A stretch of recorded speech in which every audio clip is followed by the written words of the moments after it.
From last year, average sales has gone up by 3.3%. However, the average price has come down by 0.9%. For Mississauga, the number of sales was 479 units.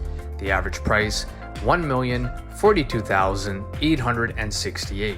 The average selling price versus list price was 98%, and the average days on market was 24 days. For Brampton, the number of sales was 390 units. The average price, $1,010,044.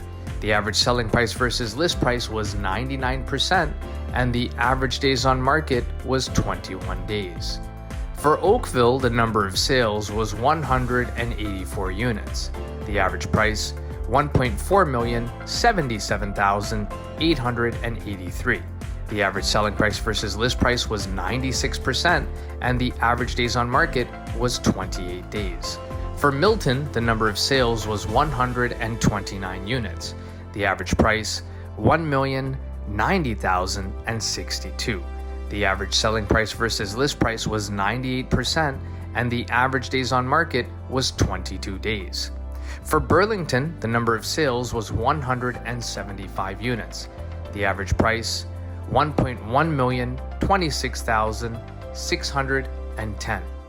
The average selling price versus list price was 98%, and the average days on market was 27 days. If you would like a detailed monthly market report, please message us here and we'll be sure to send that out to you at no cost or obligation. If you're planning to make a move in the next 3 to 6 months, give us a call. We're here to help. 905-334-5883.